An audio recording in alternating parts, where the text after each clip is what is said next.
नमस्कार, जय जोहार। साथियों, जागो पंच में आप सभी का स्वागत। साथियों, आज मैं आपसे बड़े ही विचारणीय मुद्दे की बात करने वाला हूं। साथियों, यदि किसी के बेटी की हत्या हो जाए तो इस संदर्भ में सरकार के क्या दायित्व होते हैं? क्या सरकार अपराधी को सजा दे रही है या वो पीड़ित को मुआवजा दे रही है, सहानुभूति दे रही है? आप सभी जानते हैं कि गाजीपुर के करंडा थाने के क्षेत्र में एक गांव है कटरिया, और ये कटरिया गांव आज सुर्खियों में छाया हुआ है। यहाँ पर एक व्यक्ति सियाराम है जिनकी बेटी की हत्या हो जाती है संदिग्ध परिस्थितियों में, और आप सभी देख रहे हैं कि लगातार ये गांव सुर्खियों में छाया हुआ है। और इस गांव में आप देखें कि अब तक पथराव यानी दंगे जैसी स्थिति आ चुकी थी, या यूं कहें कि दंगे का स्वरूप दे दिया गया था। और इतने हो जाने के बाद पहले तो थाना, पूरा का पूरा थाना वहां पर मौजूद था, पूरी की पूरी फोर्स मौजूद थी, कई थानों की फोर्स मौजूद थी, तब भी वहां पर पथराव और दंगे जैसी स्थिति आ जाती है। जबकि वहां के ग्राम प्रधान ने यह कहा था कि यहां पर आएंगे तो ठीक नहीं होगा, ऐसी स्थिति हो सकती है। तो क्यों वो लापरवाह थे, ये उन्हें जवाब देना चाहिए, लेकिन इसका जवाब उनसे कोई नहीं मांग रहा। तो साथियों, चलिए, शासन और सरकार की ये एक हीला हवाली तो बिल्कुल थी, उनकी जवाबदेही बनती है।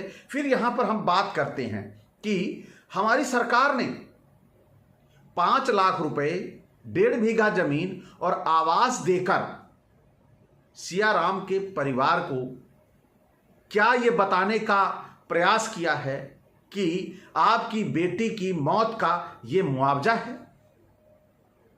क्या सरकार न्याय नहीं देना चाहती है? ये सवाल आपके मन में उठने चाहिए, क्योंकि सियाराम का परिवार न्याय की मांग कर रहा है और सरकार वहां पर जब कोई बात करने के लिए उस परिवार से जाना चाहता है, उस परिवार से बात करने नहीं दे रही। उस परिवार को जो सहानुभूति व्यक्त करना चाहते हैं, जिन्हें समाज के लोगों को दुख है, वहां जाना चाहते हैं, उन्हें जाने नहीं देना चाहती है। और वहां का जो प्रधान है वो भी नहीं जाने देना चाहता। क्यों नहीं चाहता, ये सवाल नहीं उठ रहा है, लेकिन सवाल यह आ रहा है कि वहां पर जाकर 5 लाख रुपए, 1.5 बीघा जमीन और एक आवास देकर अपना कर्तव्य पूरा कर लें। क्या वास्तव में आपको लगता है कि एक हत्या के बदले इतनी चीजें बहुत हैं? साथियों, इस बारे में आइए सिलसिलेवार चर्चा करते हैं कि आखिर सरकार यहां पर असफल है कि सफल है। क्या सरकार अपने दायित्व को पूरा कर रही है? तो यह मामला आप सभी जानते ही हैं, करंडा का है, गाजीपुर का, और यहां पर पंचायती राज मंत्री गए हुए थे और परिवार को, पीड़ित परिवार को 5 लाख रुपए, 1.5 बीघा जमीन और एक आवास का प्रलोभन दे दिया। यानी वहां पर वो जो परिवार है वह इस पैसे की वजह से न्याय की बात ना करे। लेकिन वहां पर जो ये सियाराम जी थे, वहां पर एक पत्रकार पहुंचता है और वो पत्रकार सियाराम जी से वो बातें जानना चाहता है कि आखिर मामला क्या है। आपको पैसा मिल गया, आपको खेत मिल गया, अब आपको आवास भी मिल जाएगा, तो क्या आप इससे संतुष्ट हैं? तो साथियों, ये सारी बातें पत्रकार क्या करता है ये मैं आपको बताता हूं, और इसका मैं वीडियो भी आपको सुनाऊंगा।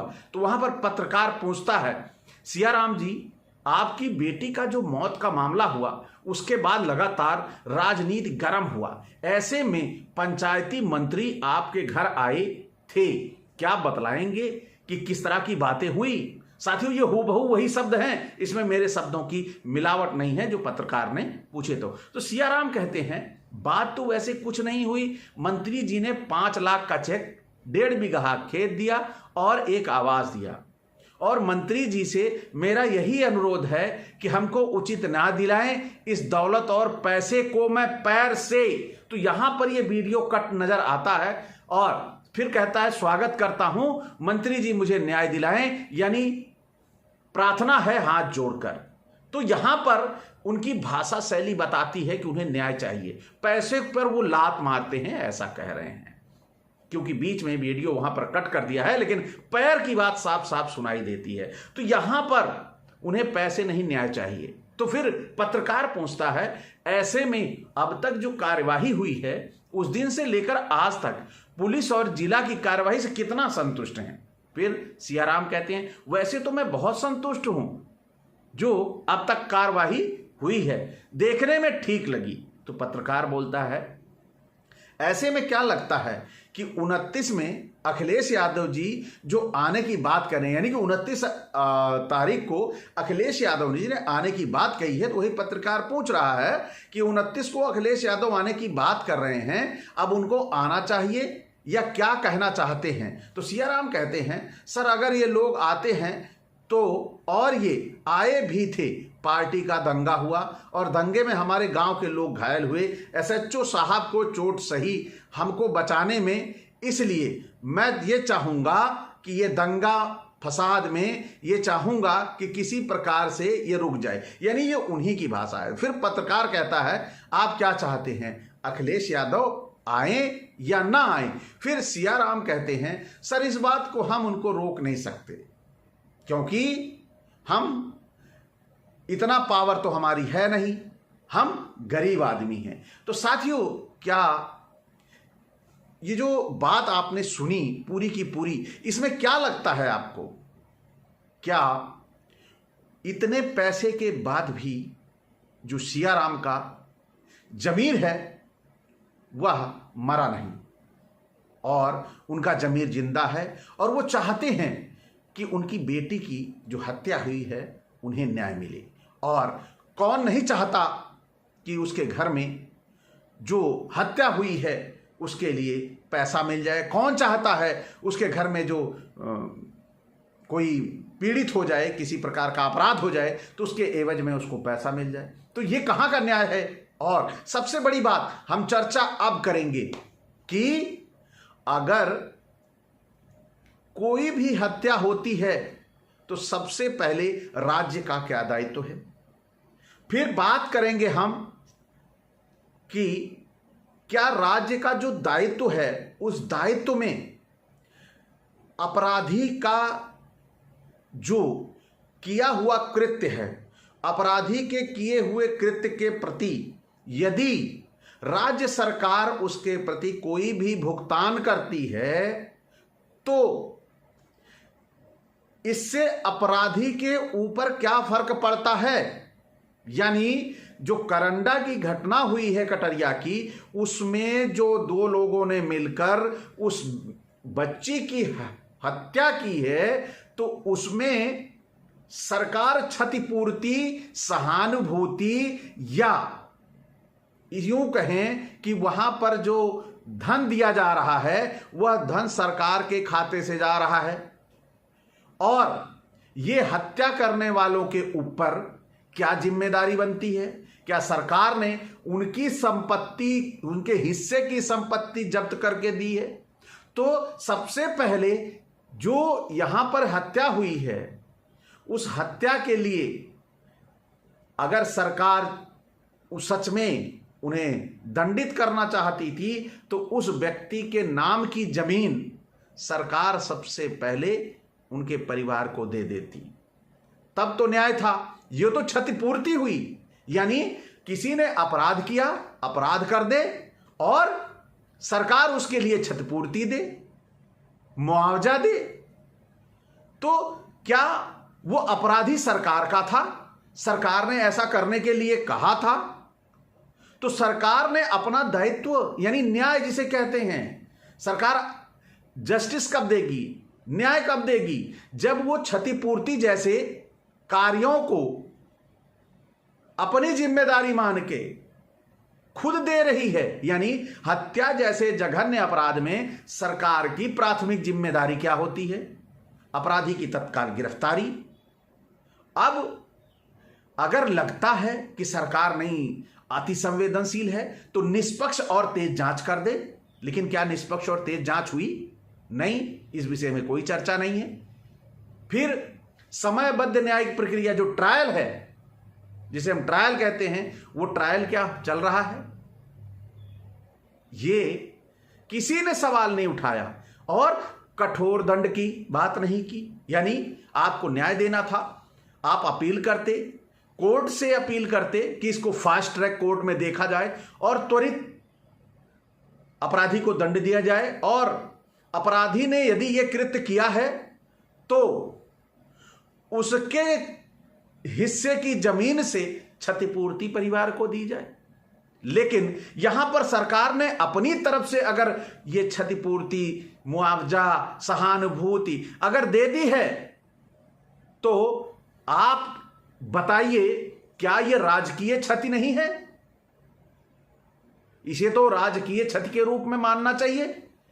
लेकिन यहां पर मुआवजा देकर जो अपराधी है, अपराधी के कृत्यों को छिपाने का प्रयास किया गया है। यानी ये जो सहानुभूति की व्यवस्था है, ये सरकार की विफलता का सबसे बड़ा कारण है। आप भी जानते हैं कि 5 लाख रुपए, 1.5 बीघा जमीन और आवास ये सरकार दे रही है, और अपराधी के कृत्यों को छिपाने के लिए, अपराधी के कृत्यों को दबाने के लिए, जनता के आक्रोश को दबाने के लिए। यानी ये जो कंपनसेशन है वह क्या जस्टिस का विकल्प हो गया है? क्या ये न्याय है? आप सभी सोचिए, और आप सभी जब तक सोचेंगे नहीं, निश्चित तौर पर ये अपराधी यूं ही अपराध करते रहेंगे और सरकार बेचारी अपने ऊपर आरोप ना आए उसके लिए इस तरह की व्यवस्था करेगी, आगे सहा कंपनसेशन देगी। क्या बेटी की जान की कीमत रकम तय कर सकती है? ये आप सभी जरूर सोचिएगा। राज्य केवल मुआवजा देकर पीछे हट सकता है तो इससे क्या संदेश जाता है? आप बताइए, आप भी कमेंट करके बताइएगा। लेकिन अपराध हो जाए तो पैसे देकर मामला शांत कर दो, क्या ये बात आपको सही लगती है? अगर आपको सही लगती है तो आप भी अपने घर वालों को, एक लोगों को अपराध पीड़ित बनने के लिए तैयार रहिए, और आपके परिवार वालों के साथ भी ऐसे अपराध होंगे तो आप आवाज नहीं उठा पाएंगे, क्योंकि आपको कंपनसेशन देकर आपका मुंह बंद कर दिया जाएगा। तो ये जो हमारी राजकीय क्षति हो रही है और एक परिवार की जो दुख, कष्ट और जीवन का मूल्य है, क्या ये राजकीय क्षति पूर्ति जो मिल रही है, क्या वो पूरी कर देती है? तो यहां पर एक महत्वपूर्ण विचार आता है, वह है कि अगर राज्य नागरिकों की सुरक्षा सुनिश्चित कर लोगों को न्याय दे, और जो अपराधी है अपराधी को दंड दे, अपराधी से क्षतिपूर्ति ले, अपराधी को ऐसी लायबिलिटी दे कि वह उसको देखकर समाज के लिए नजीर बने कि कोई दूसरा भी इस तरह का अपराध ना करे। सबसे पहले सरकार को चाहिए कि त्वरित न्याय दे, फास्ट ट्रैक कोर्ट की स्थापना करे, 6 से 12 महीने में फैसला करे, राज्य द्वारा जो तत्काल छोटी मोटी सहायता होती है वो छोटी मोटी सहायता उपलब्ध करवाए जिससे परिवार संभल सके, सुरक्षा और कानूनी सहायता उपलब्ध कराए, अपराधी से वसूली करे, जो भी किसी भी तरह की क्षतिपूर्ति अगर दी जाती है, और सजा के साथ साथ उसकी संपत्ति से मुआवजा वसूल कर पीड़ित को अवश्य दे, जवाबदेही तय करे। अगर पुलिस प्रशासन ने लापरवाही की तो उन पर भी कार्यवाही होनी चाहिए। एक बेटी की हत्या पर 5 लाख रुपए और कुछ जमीन देना, क्या यह न्याय संगत है या हमारी व्यवस्था की हार का मौन स्वीकार है। न्याय तब पूरा होगा जब अपराधी सजा पाएगा और उसके किए का हर बोझ उसी के कंधों पर डाला जाएगा, ना कि सरकार के खजाने से उसकी भरपाई की जाएगी। क्योंकि अगर अपराधी नहीं चुकाएगा तो समाज में यह संदेश जाएगा कि अपराध की कीमत सरकार दे देगी, और यही सबसे खतरनाक अन्याय है। और अगर यह अन्याय होता रहा तो निश्चित तौर पर कोई किसी अपराधी को कभी खौफ नहीं होगा सजा मिलने का। तो साथियों, आप निर्णय करें, आप सभी कमेंट करें, क्या वास्तव में आज जो कर रही है हमारी सरकार ये सही है, या उसे फास्ट ट्रैक कोर्ट से न्याय देने वाली व्यवस्था सही है। इसी के साथ विदा, नमस्कार, जय जोहार।